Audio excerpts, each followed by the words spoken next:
You are invited to a party. The invitation says the party starts at 8 p.m. What time will you arrive?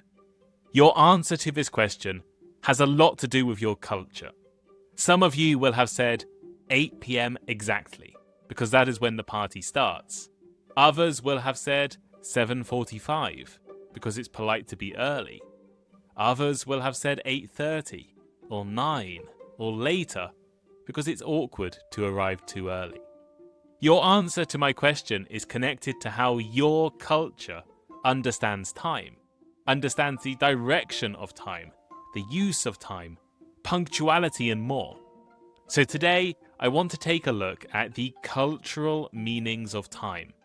I will highlight some common cultural misunderstandings that should be relevant for any of you living or studying or working internationally, and I will do all of this while introducing some new English vocabulary and practicing your English listening comprehension. You can find an ad-free version of this episode with no ads or sponsors on my Patreon. The link is in the description. Here is today's vocabulary list. Punctuality. Punctuality. The quality of arriving or doing things at the scheduled time. For example, in Japan, punctuality is extremely important, especially in business settings. Linear. Linear. Relating to or arranged in a straight line, or sequential. As in, most Western cultures have a linear view of time, focusing on the past, then the present, and then the future. Cyclical. Cyclical. Occurring in repeated cycles, or circular in pattern. For example, many traditional societies see time as cyclical, like the changing of the seasons. Schedule. Schedule. A plan that lists activities or events and the times they will happen. For example, I checked my schedule to see if I was free for the meeting at 3 p.m. Multitasking. Multitasking. The practice of doing several tasks at the same time. For example, she is good at multitasking, often answering emails while attending meetings. Oriented. Oriented. This is a suffix which means something is focused on or directed toward a particular goal or time or attitude. As in, the United States is often described as a future-oriented society. Misunderstanding. Misunderstanding. A situation in which something is interpreted or understood incorrectly. As in, there was a misunderstanding about the meeting time, so half the team arrived late.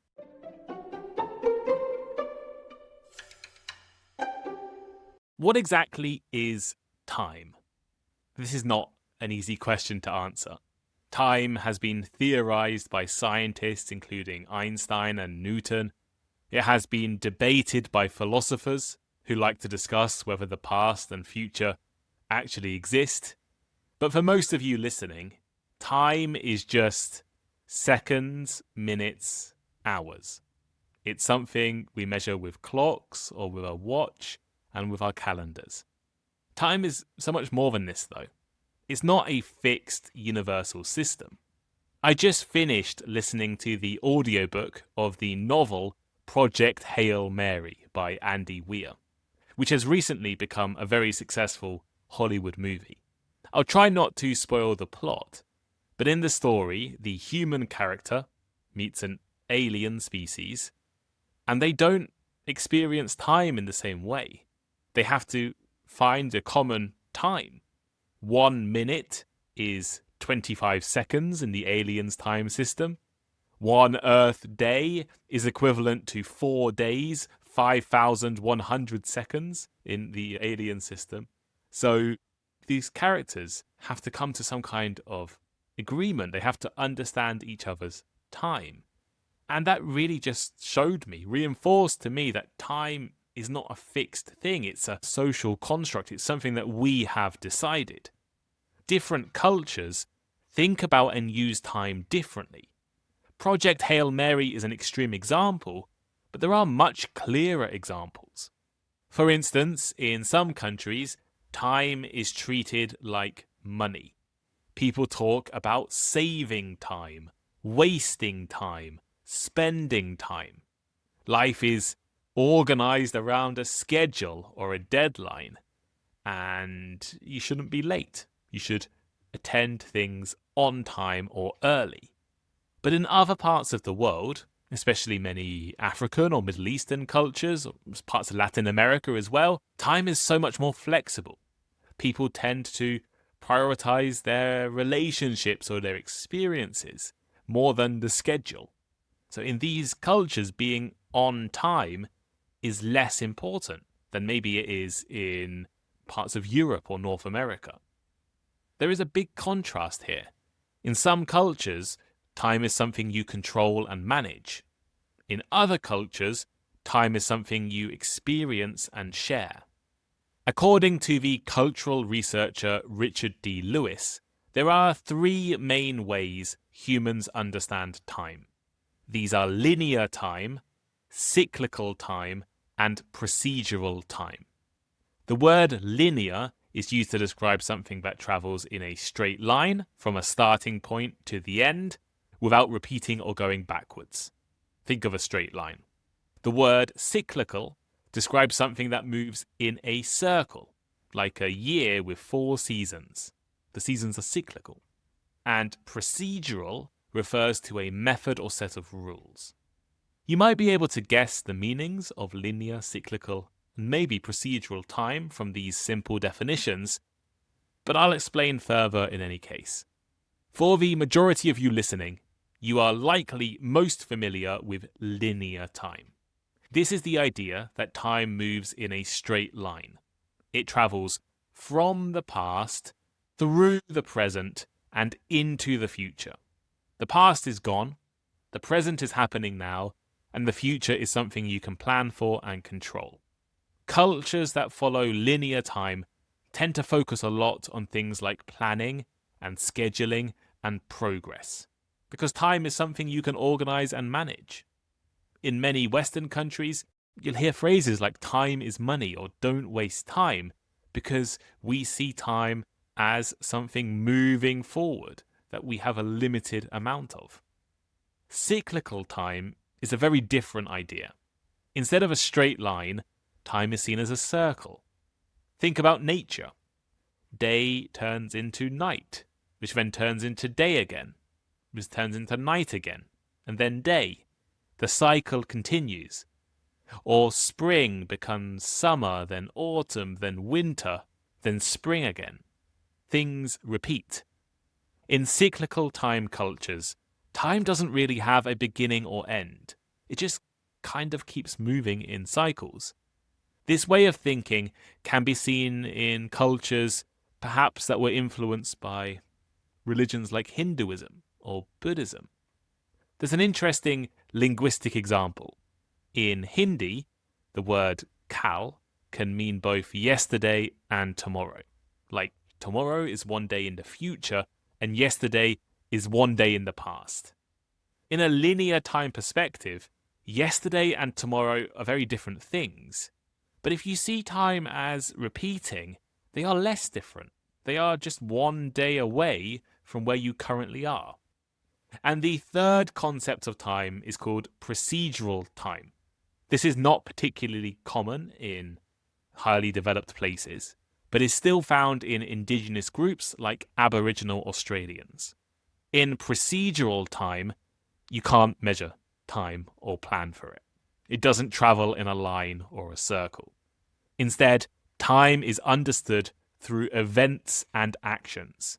Time only exists when things happen. This probably sounds really confusing, but maybe some examples will help. If I asked you, when is summer? What would you answer? People in a linear culture might answer July and August, if you're in the Northern Hemisphere. We say July and August because that's what it is on the schedule. We can plan for it. People in a cyclical culture might say after spring, before autumn.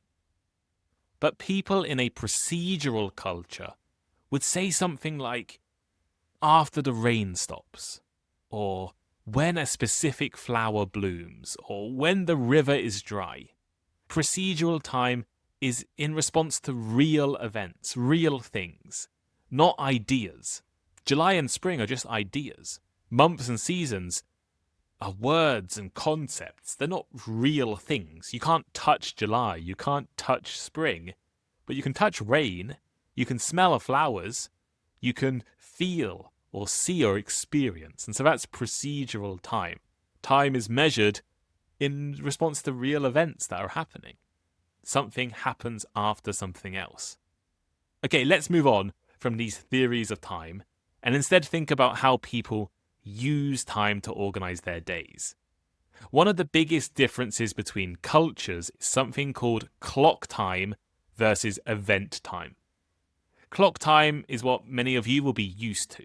It means that everything is organized according to schedules. If a meeting starts at 9 a.m., it starts at 9 a.m. Not 9:05, not 9:10, exactly 9. Time is divided into minutes and hours, and each activity has a place in the day. This approach is common in many Western countries and also in Japan, where punctuality is taken very seriously. Things happen at a fixed time, and if the event or the meeting or the bus is late, it's seen as unprofessional or disorganized. Now think about event time. In event time cultures, schedules tend to be more flexible. A meeting or a party will start when everyone is ready, not at a fixed time. So it's based on the event, not on the clock. I guess activities begin and end more naturally, depending on the situation. This is common in parts of Asia, parts of Africa, parts of Latin America. Clock time versus event time is one of the main reasons why some people seem late or early, or things go off schedule in international meetings and events. Another important way in which cultures differ is something called time orientation. Time orientation refers to which part of time a culture likes to focus on, the past, the present, or the future. In past-oriented cultures, people place a strong value on their traditions. They think a lot about history, and they follow established ways of doing things. Follow your customs, follow your traditions. Some people describe the UK as a past-oriented culture, or maybe China. Present-oriented cultures focus on now. Rather than thinking too much about the past or planning too much for the future, people focus on their immediate needs and their current experiences. People say some parts of Latin America and Africa are present-oriented cultures. And future-oriented cultures are focused on their goals, planning, and progress. The United States is the classic example. People spend a lot of time thinking about what they want to achieve in the future, how to organize their lives, and how to improve their future. The anthropologist Edward T. Hall introduced another useful way of distinguishing between cultures: monochronic and polychronic time. Monochronic and polychronic sound confusing, but if you look at the parts of the word, the meaning is clear. Chronic is derived from the Greek chronos and means related to time, while mono and poly are prefixes meaning one and many, respectively. In monochronic time, mono means one, so this way of thinking is all about doing one thing at a time. People in monochronic cultures follow a schedule and plan their day carefully. You do one task after another, one thing at a time. Countries like Germany and the United States are examples, and Japan as well is strongly monochronic, especially in business. With monochronic time, workplaces will focus on productivity and punctuality and finishing your work before you start the next project. Polychronic cultures are the opposite. Poly means many, so people are comfortable doing multiple things at the same time. Multitasking is very common in polychronic cultures. People do multiple tasks at the same time. Time is more flexible and less predictable. Events can be rescheduled, meetings can be changed, and there's a lot more group involvement. So now that we've looked at lots of different ways of understanding time, what happens when these different understandings, these different time systems meet? Imagine you're invited to a party that starts at 7 p.m. What time would you arrive? Well, I'm British. I come from quite a punctual, schedule-focused culture. I would probably arrive at 6:55 and wait outside, and then knock on the door exactly at 7 p.m. But if you come from a culture with a different understanding of time, you might not arrive until 8 p.m. or 9 p.m. or later.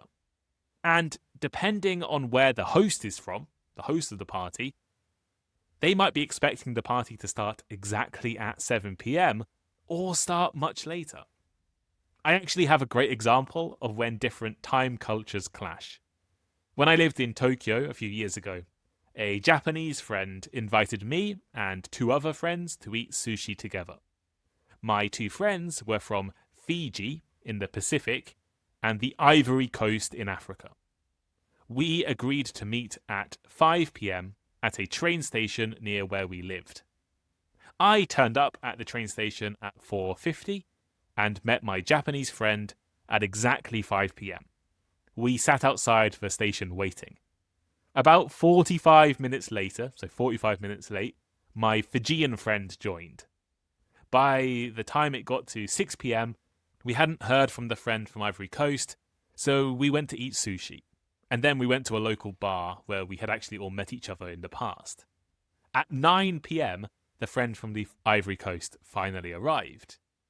I was focused on the schedule, and my Japanese friend were focused on the schedule. 5 p.m. was the time that we were going to meet, and I organised my day around reaching the station at 5 p.m.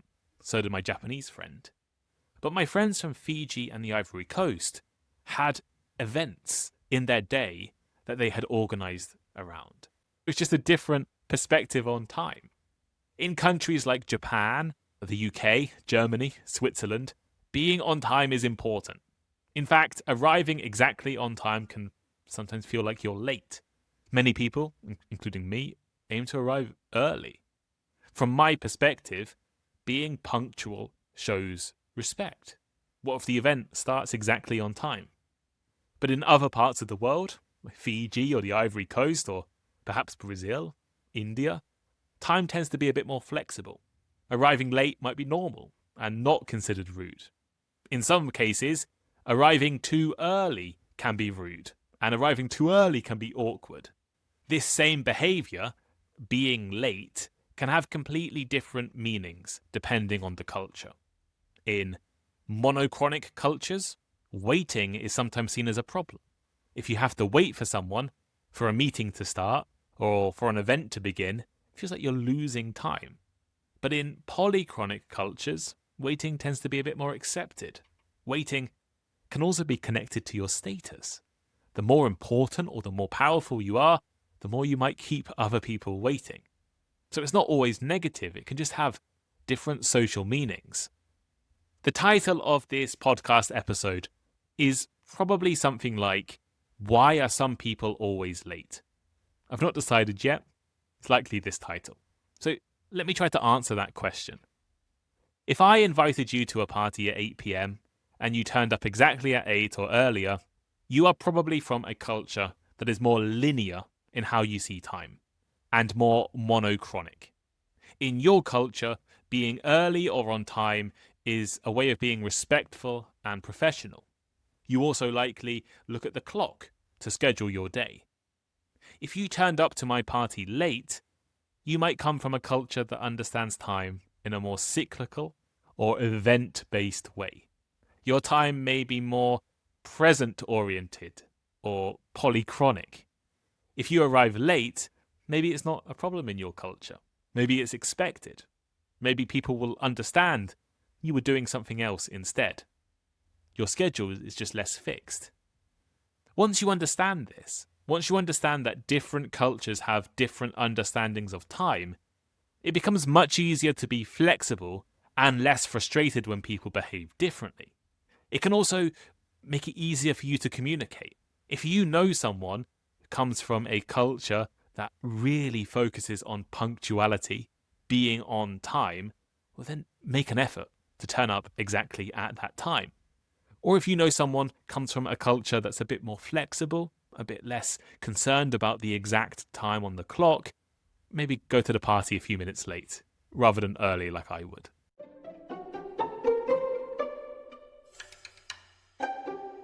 So here is today's final thought.